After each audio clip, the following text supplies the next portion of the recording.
Marta varca il cancello della sua abitazione poco prima delle 14:30, è in auto con il padre, mentre ad attenderla fuori sono gli amici di una vita che la scortano e fanno in modo che il suo ingresso in casa sia il più veloce e riservato possibile. Un vero e proprio scudo umano. Marta non vuole parlare, dicono, e anche loro preferiscono non rilasciare dichiarazioni. Resta il fatto che in questo sabato di Pasqua quello di Marocco è un sospiro di sollievo collettivo. A quasi 2 settimane dall'aggressione per la quale si trova in carcere con l'accusa di tentato omicidio e tentata rapina aggravata, un quindicenne che abita a poche centinaia di metri in linea d'aria. A rompere gli indugi è però il papà di Marta, Luigi Novello. Diciamo sì che non possiamo non essere felici. Marta sta abbastanza bene, diciamo che adesso cammina con le sue gambe. Avrà ancora un lungo periodo di convalescenza per rimettersi.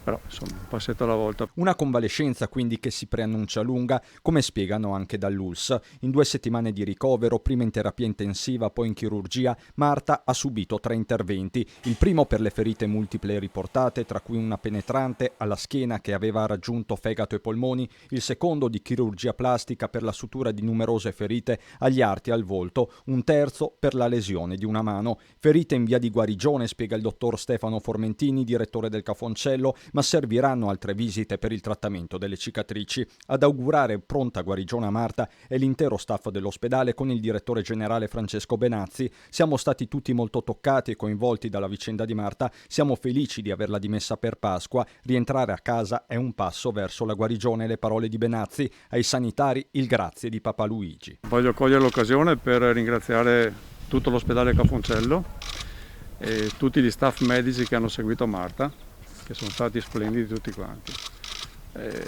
Ringraziare tutti quelli che ci sono stati vicini in questo momento e che hanno dato la forza anche a Marta per venire fuori. Papa Luigi che lancia anche un appello. Diciamo che adesso ha bisogno di stare tranquilla, di essere lasciata in pace da tutti.